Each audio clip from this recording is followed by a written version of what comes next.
नमस्कार, बहुत स्वागत है आपका। मैं हूं आपके साथ प्रेरणा मिश्रा।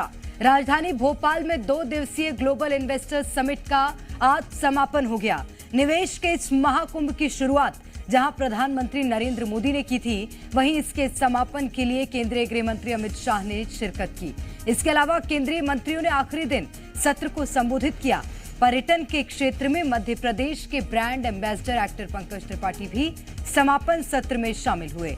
2 दिन चले निवेश के इस महाकुंभ में मध्य प्रदेश के विकास की एक नई इबारत लिखी गई, जो उद्योग की दुनिया में अपार ऊर्जा प्रदान करेगी, साथ ही प्रदेश को एक उज्जवल भविष्य से जोड़ेगी। ग्लोबल इन्वेस्टर्स समिट में आई तमाम बड़ी हस्तियों के लिए मेले से मध्य प्रदेश को क्या मिला और इसके क्या फायदे होने वाले हैं, किन किन क्षेत्रों में निवेश हुआ है, इन तमाम छोटे बड़े बिंदुओं पर करेंगे बात। लेकिन उससे पहले ये रिपोर्ट देखिए। इन्वेस्टमेंट समिट के अंदर लोकल और ग्लोबल दोनों निवेश इन्वेस्टर्स समिट ने न केवल मध्य प्रदेश बल्कि भारत के विकास को भी गति देने का काम किया है।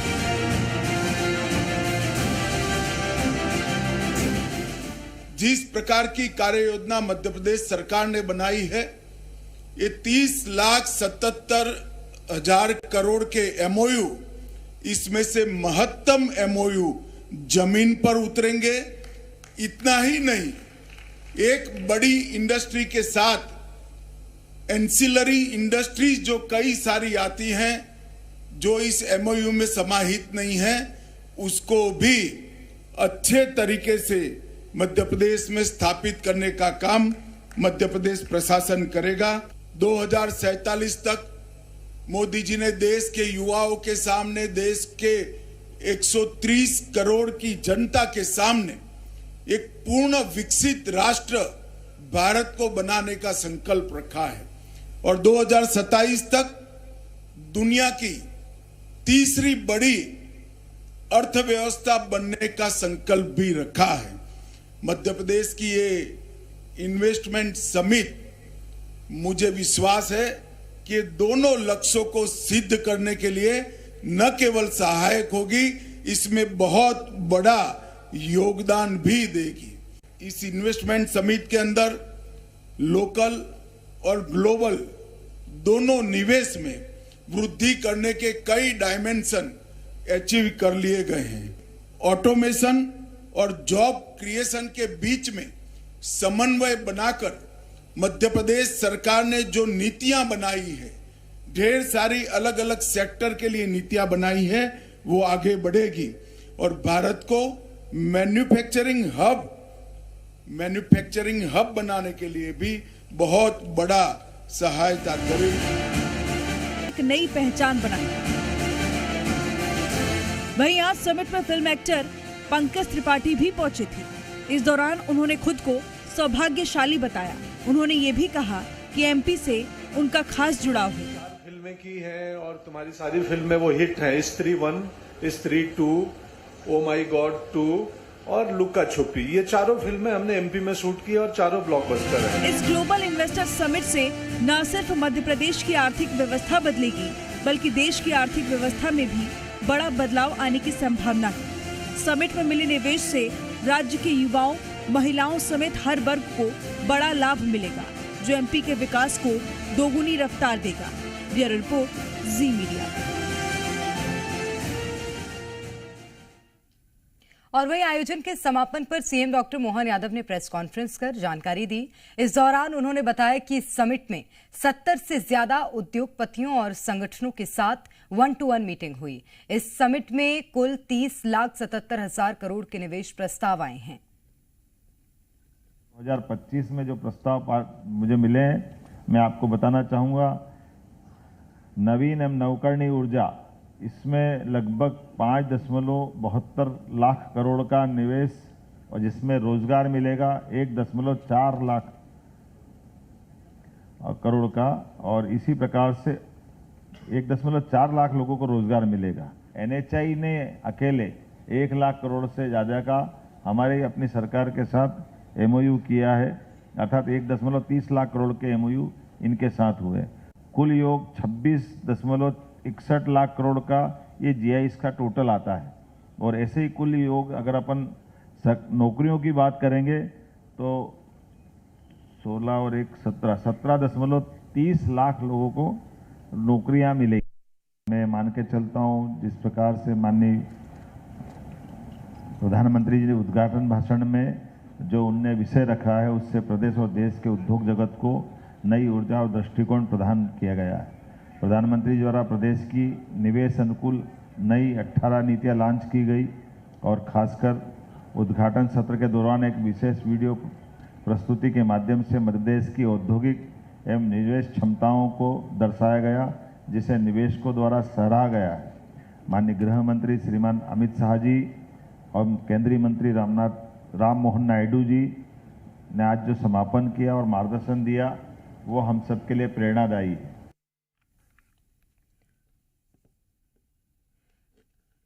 तो किस तरह का निवेश हुआ है, मध्य प्रदेश के मुख्यमंत्री डॉक्टर मोहन यादव ने इस बात की जानकारी दी। विकास को इससे रफ्तार मिलेगी और चर्चा करेंगे। हमारे साथ भारतीय जनता पार्टी से शिवम शुक्ला जी जुड़ गए हैं, अजय देवनानी जी अर्थशास्त्री हमारे साथ हैं, सत्यप्रकाश शर्मा जी वरिष्ठ पत्रकार हमारे साथ जुड़ गए हैं। आप तीनों का बहुत स्वागत करती हूँ जी मध्य प्रदेश छत्तीसगढ़ में। और सबसे पहले शिवम शुक्ला जी आप ही की ओर रुख करूंगी और बहुत बधाई आपको, आज एक सफल आयोजन समाप्त हो गया है और इसके बाद अब मध्य प्रदेश के अवसर के द्वार कहां कहां खुले हैं, समझा दीजिए शिवम जी।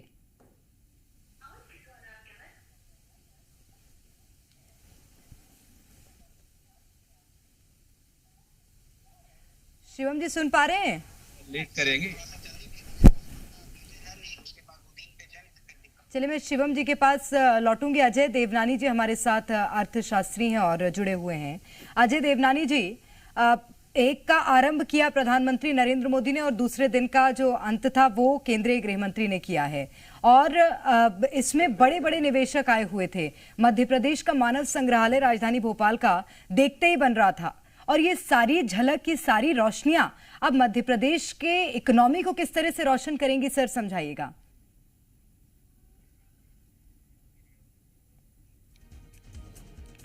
और सत्यप्रकाश शर्मा जी भी हमारे साथ लगातार बने हुए हैं। सत्यप्रकाश शर्मा जी, इस तरह के आयोजन किसी भी प्रदेश के लिए क्यों जरूरी होते हैं और किस तरह से प्रदेश को ये पहचान दिलाते हैं अलग क्षेत्र में और अलग देशों में, सर बताइएगा। अब आप थोड़ा सा प्रश्न रिपीट करेंगे प्लीज। जी सर, ये आयोजन जो आज हुआ GIS का, आज समाप्त हो गया सर, कल से हुआ था, ये क्यों जरूरी होते हैं किसी भी प्रदेश के लिए आयोजन करना? क्योंकि मुझे लगता है मध्य प्रदेश ने इसकी अगवानी 8वीं बार की है और ये आयोजन मध्य प्रदेश को किस तरह से पहचान दिलाएगा अन्य देशों में भी, ये समझाइएगा सर। देखिए प्रेरणा जी, सबसे महत्वपूर्ण चीज है किसी भी स्टेट की अपनी इकोनॉमी जी। और इकोनॉमी कब बड़ी होती है? जब इंडस्ट्रियलाइजेशन होता है, स्टार्टअप्स होते हैं या फिर MSMEs होते हैं। और ये कब होंगे? जब इन्वेस्टमेंट आएगा।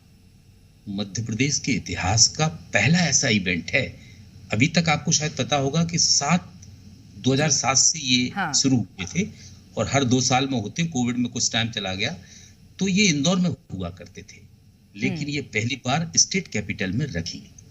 और इसके पीछे एक बड़ा सोच था कि पिछले जो एडिशंस थे उनमें ये आरोप लगते रहे कि वो जितने भी MOUs होते थे या जो इन्वेस्टमेंट प्रपोजल्स आते थे वो धरातल पर नहीं रहते थे, आ पाते थे। तो उस पर बड़ा डिस्कशन हुआ, उसका एनालाइज किया गया और उसके बाद एक स्ट्रेटजी बनाई कि पूरे प्रदेश का एक साथ विकास कैसे हो। तो उस पर कहीं ना कहीं मुख्यमंत्री मोहन यादव ने एक बड़ा प्रयास किया कि रीजनल इंडस्ट्री कन्क्लेव्स कराए, यानी कि जितने संभाग हैं सभी 7 संभागों में ये कन्क्लेव्स हुए। दूसरे स्टेट के बड़े शहरों में जो इंडस्ट्री के बड़े हब हैं उन शहरों में वहां के इंडस्ट्री से उन्होंने इंटरेक्टिव सेशंस किए। इसके बाद वो दूसरे देशों में भी गए, जापान गए, इंग्लैंड गए, जर्मनी गए, वहां पर भी वहां के की जो बिजनेस लीडर्स हैं या इंडस्ट्री लीडर्स हैं उनके साथ उन्होंने इंटरेक्शन रखा। तो इसके बाद से कहीं ना कहीं ये ऐसी प्लानिंग की तरफ जा रहा है प्रदेश कि जिससे मध्य प्रदेश की इकोनॉमी, जैसा कि मुख्यमंत्री ने कहा है कि हम विद इन 5 ईयर अपनी इकोनॉमी को डबल कर देंगे। आपने सुना होगा कि आज मध्य प्रदेश में अमित शाह ने भी इस चीज को कहा कि ये विकसित भारत के संकल्प और 2027 तक भारत को दुनिया की सबसे बड़ी थर्ड इकोनॉमी की बनाने की दिशा में एक बड़ा सहयोग होगा। मोदी ने भी कहा यहाँ पोटेंशियल है, क्योंकि इसकी देखो जियोग्राफी का जो लोकेशन है मध्य प्रदेश की वो सेंटर में है, क्योंकि जब ये प्रदेशों का बंटवारा हुआ बने तो उस समय जो मध्य में बचा इसलिए इसको मध्य प्रदेश कह दिया गया। तो मेरा कहने का तात्पर्य है कि अगर इंडस्ट्रियल ग्रोथ होती है तो उस ग्रोथ से ना केवल इकोनॉमी बढ़ती है बल्कि प्रदेश से एक बड़ी समस्या से निजात मिलती है, वो बेरोजगारी की समस्या, यानी कि प्रदेश रोजगार की तरफ आगे बढ़ता है और प्रदेश पर जो कर्ज होता है वो भी कम होता है। क्यों? क्योंकि रेवेन्यू जनरेशन का रास्ता एक बड़े रूप में खुलता है। और एक चीज मध्य प्रदेश में पहली बार देखने को मिल रही है, ऐसा किसी प्रदेश में नहीं मिला है। आज अमित शाह ने भी उस बात को कहा है कि रीजनल डिस्पैरिटी जो डेवलपमेंट के मामले में जो देखी जा रही जो कमी है देश के अंदर या दुनिया के कई राज्यों में है कि कहीं पर विकास हो रहा है कहीं नहीं हो रहा है। जैसे मध्य प्रदेश में मालवांचल इंदौर का क्षेत्र जिसको इकोनॉमिक कैपिटल भी कहा जाता है, वहां तो विकास हुआ, लेकिन रेस्ट ऑफ मध्य प्रदेश में इंडस्ट्रियल ग्रोथ में वो माइलस्टोन प्राप्त नहीं कर पाया स्टेट। तो इसलिए उन्होंने पूरे प्रदेश का एक साथ कैसे विकास हो इस विजन को लेकर कहीं ना कहीं पूरे साल भर से आपने देखा जनवरी से ही उन्होंने इस कैंपेन को बढ़ाया, उज्जैन में कनक्लेव किया और इसके बाद आपको याद है कि ये जो ईयर है इसको उन्होंने industry and employment year 2025 declare किया है। तो इस इनिशिएटिव से ये चीजें ये दिख रही हैं। एक बहुत महत्वपूर्ण चीज इसमें आई है कि जो पॉलिसीज बनाई हैं यानी रिफॉर्म्स लाए हैं जो कहीं ना कहीं किस चीज को बूस्ट करते हैं, ईज ऑफ डूइंग बिजनेस को बूस्ट करते हैं। इसलिए ये पॉलिसीज पहले बनाई और दूसरा उन्होंने एक बड़ा महत्वपूर्ण चीज दी है कि जो परमिशंस हैं उन परमिशंस को रिड्यूस किया गया है। यानी कि हम कहा जाए कि डीम्ड पैटर्न पर डीम्ड मैटर में ये जितनी भी एप्लीकेशंस आएंगी उनका रेजोल्यूशन होगा। यानी कि जो स्ट्रैटेजी है जिस पर आज चर्चा भी हुई है कि मध्य प्रदेश में जो इन्वेस्टमेंट 30.77 लाख करोड़ का आज तक जो साल भर का रिसीविंग है, यानी कि जो प्रपोज इन्वेस्टमेंट। एक और बात सत्य प्रकाश शर्मा जी, क्योंकि जैसा कि आपने कहा अभी कि मालवा ऐसा अंचल है जिसको कि हम कह सकते हैं कि आर्थिक क्षेत्र से वो मध्य प्रदेश को पूरे मजबूती देता है, लेकिन कई ऐसे क्षेत्र हैं जहां के युवा आज भी पलायन करने को मजबूर हैं, चाहे नौकरी की हम बात कर लें चाहे उच्च शिक्षा की हम बात कर लें। क्या इन दोनों पर भी अब लगाम लगेगी इसके बाद? देखो बहुत अच्छा प्रश्न पूछा आपने। देखिए मध्य प्रदेश का बुंदेलखंड एरिया आपने सुना हो, ये पलायन के लिए जाना जाता है या यूं कहें कि मध्य प्रदेश पर वो एक ब्लॉट है क्योंकि ड्रॉट एरिया है। इससे पहले देखिए इन्वेस्टमेंट समिट के सक्सेस होने की मैं रीजन बताने की तरफ आपको ले जा रहा हूं कि क्या है। देखिए यहाँ देश का ये पहला राज्य है जिसने नेशनल रिवर लिंकिंग प्रोजेक्ट को इंप्लीमेंट किया है, यानी केन बेतवा लिंक प्रोजेक्ट जो आया है उससे क्या होगा, जो ड्रॉट हिट एरियाज हैं बुंदेलखंड के स्पेशली उन एरियाज में पानी की समस्या नहीं रहेगी, वाटर टेबल भी बढ़ेगा और किसी भी इंडस्ट्री के लिए तीन चीजें बहुत महत्वपूर्ण होती। चार, एक तो पर्याप्त लैंड बैंक, पर्याप्त पानी, सफिशिएंट इलेक्ट्रिसिटी और तीसरी जो महत्वपूर्ण चीज है तमाम संभावनाएं हैं वो मध्य प्रदेश को मिल रही है। मैं लौट रही हूँ सत्य प्रकाश शर्मा जी आपके पास। हमारे साथ अजय देवनानी जी अर्थशास्त्री हैं, वो जुड़े हुए हैं। अजय देवनानी जी, सवाल मेरा आपसे है, ये जो आयोजन हमने देखा ग्लोबल इन्वेस्टर्स समिट, इससे एक बात तो साफ है कि इसमें मध्य प्रदेश के लिए अपार संभावनाएं खुल रही हैं, लेकिन मध्य प्रदेश अब देश की इकोनॉमी को, देश के युवाओं के लिए किस तरह से सार्थक योगदान देगा और किस तरह से वो रास्ते खुल रहे हैं सर, वो भी समझाइएगा। जी थोड़ा सा टेक्निकल इश्यूज के कारण मैं एक बार आपसे फिर कहूंगा कि सवाल रिपीट करें प्लीज। जी सर, मैं ये कह रही हूँ कि ये जो आयोजन हुआ आज, उसके माध्यम से मध्य प्रदेश को तो अवसर मिल ही रहे हैं, ये तो अब जाहिर हो चुका है, लेकिन अब इस आयोजन के माध्यम से देश को किस तरह से मध्य प्रदेश सार्थक अपना योगदान दे पाएगा, ये समझाइएगा। जी देखिए, निश्चित तौर पर 2 दिवसीय ग्लोबल इन्वेस्टर्स समिट का आयोजन भोपाल की राजधानी मध्य प्रदेश की राजधानी भोपाल में मानव संग्रहालय में हुआ है, जो अपने आप में एक ऐतिहासिक वेन्यू है। और पहले ही दिन जिस हिसाब से इन्वेस्टमेंट की बाहर आई भोपाल में, और निश्चित रूप से ये एक विजन का नतीजा डॉक्टर मोहन यादव सरकार का, जिस तरीके से उन्होंने 14 महीने से लगातार इकोनॉमिक कैसे ग्रो हो, इकोनॉमिक के ग्रो के ऊपर, रोड मैप के ऊपर लगातार कार्य किया है। और उससे पहले उनकी लगातार उन्होंने मेहनत करी थी कि मध्य प्रदेश अपार संभावनाओं का शहर है। कल माननीय अपार संभावनाओं का प्रदेश है, जैसे कल माननीय प्रधानमंत्री जी ने कहा कि यहाँ पे माँ नर्मदा का भी आशीर्वाद है, ये बायोडाइवर्सिटी का भी लैंड है, यहाँ पे 5 नेशनल पार्क्स है, माइनिंग की अपार संभावना है, ग्रीन एनर्जी की अपार संभावना है, सोलर एनर्जी की अपार संभावना है। तो एक मध्य प्रदेश ने इस GIS के 2 दिन के समिट में एक लैंडमार्क क्रिएट किया है।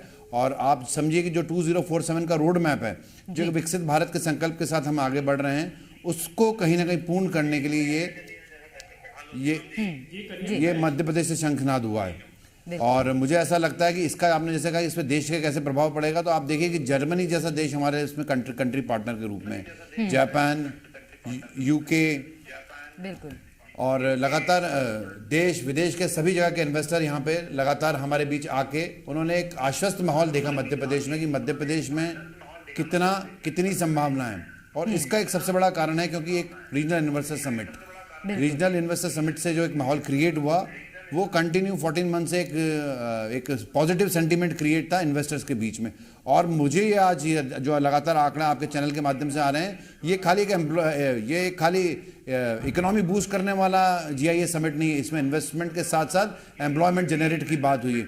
लगभग हम देख रहे हैं 3 लाख रोजगार जनरेट हो रहे हैं। तो ये डॉक्टर मोहन यादव ने डे 1 से बात किया था कि हम मध्य प्रदेश के मूल निवासी को, लोकल रहवासी को यहाँ पे अपॉर्चुनिटी देंगे। साथ में आप देखिए कि 18 औद्योगिक नीति आई हैं, MSME के लिए आई है, स्टार्टअप्स के लिए आई है। और उन औद्योगिक नीति में जो 18 का लॉन्च करने माननीय प्रधानमंत्री जी ने, उसमें सेमीकंडक्टर की बात हो रही है। आज सेमीकंडक्टर ऐसा विषय है जिसमें चाइना और ताइवान में कन्फ्लिक्ट है। आज EV जो रेवोल्यूशन की बात करी माननीय प्रधानमंत्री जी ने कि मध्य प्रदेश में सबसे बड़ा EV स्ट्रक्चर देंगे। तो ये EV स्ट्रक्चर देने के साथ साथ एक पूरे विश्व को संदेश है। आपने मुझसे क्वेश्चन में पूछा था कि क्या देश में से क्या मायने आएंगे, ये देश के लिए, पूरे विश्व के लिए इसमें मायने हैं, क्योंकि हम लो कार्बन इमिशन की बात कर रहे हैं। हम दुनिया में बहुत सारे देशों में बहुत सारे संगठनों का प्रतिनिधित्व कर रहे हैं। तो हमने यहाँ से संदेश दिया है कि लो कार्बन इमिशन के लिए भी हम संकल्पित हैं। और ये ग्लोबल इन्वेस्टर समिट और पूरे विश्व के लिए प्रेरणा का स्रोत बनता मध्य प्रदेश इकोनॉमिक क्षेत्र में नजर आ रहा है।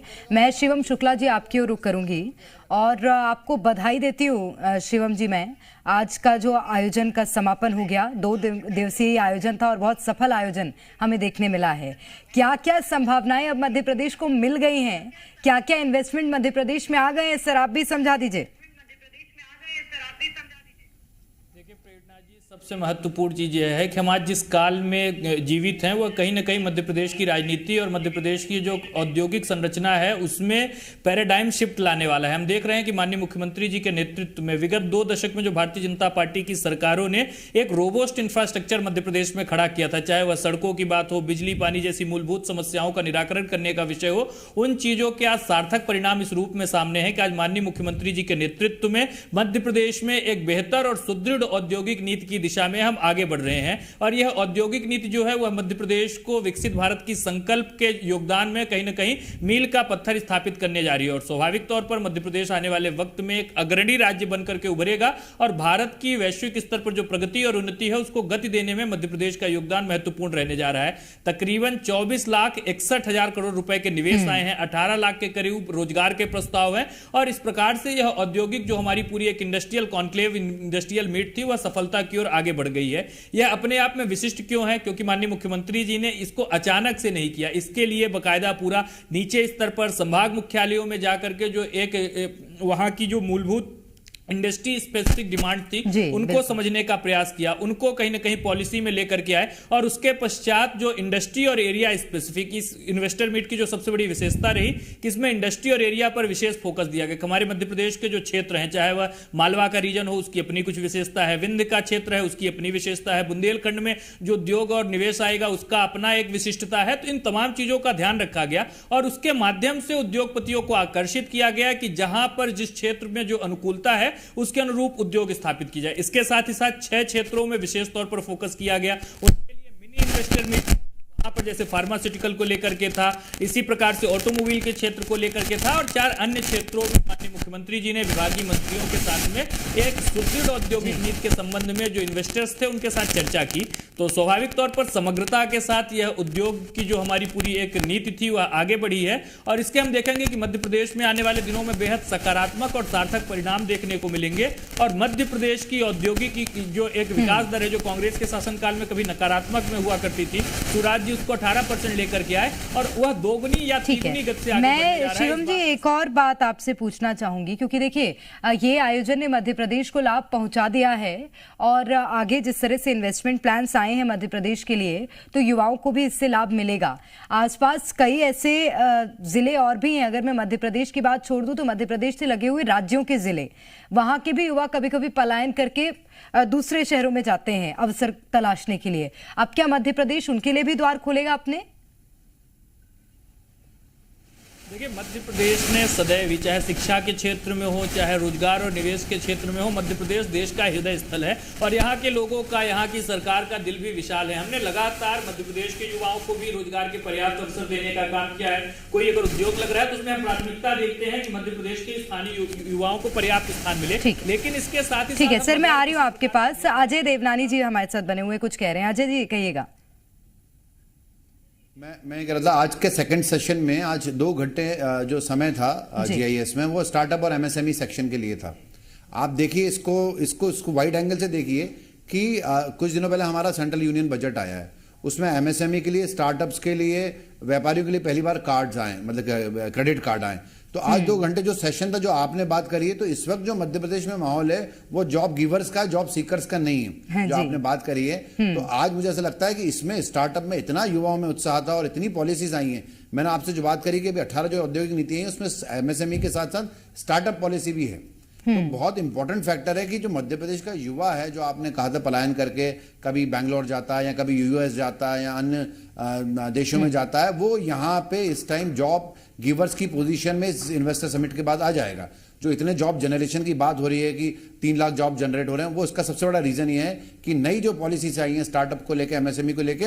और मैं बहुत आशान्वित हूँ, हो सकता है आपके इस चैनल पे मैं 10 मार्च को फिर रहूं, तो 10 मार्च को स्टेट का भी बजट आना है। तो आज स्टेट जो कदम ताल कर रहा है सेंट्रल के साथ, और जो डबल इंजन की सरकार हम कहेंगे, यहाँ तो निकाय में भी बीजेपी तो ट्रिपल इंजन की सरकार हो गई, तो मुझे ऐसा लगता है कि MSME को एक इंफ्रास्ट्रक्चर पूरा मिलेगा, स्टार्टअप को इंफ्रास्ट्रक्चर एक पूरा मिलेगा। और जब इतना इन्वेस्टमेंट आएगा मध्य प्रदेश में, और कई नई चीजों में आया, जैसे ग्रीन एनर्जी की बात हुई है, EV बस की बात हुई है, सेमीकंडक्टर्स की बात हुई है, तो मुझे ऐसा लगता है प्रदेश में वेलनेस एंड मेडिकल के लिए टूरिज्म की बात हुई है। बिल्कुल, बहुत से द्वार मध्य प्रदेश के लिए खुलेंगे और अब मध्य प्रदेश एक नया आयाम गढ़ने जा रहा है। बहुत शुक्रिया आप तीनों का हमारे साथ जुड़ने के लिए, तमाम बातचीत के लिए। तो GIS का आज समापन हुआ है और उसके बाद मध्य प्रदेश के मुख्यमंत्री डॉक्टर मोहन यादव ने प्रेस कॉन्फ्रेंस भी की।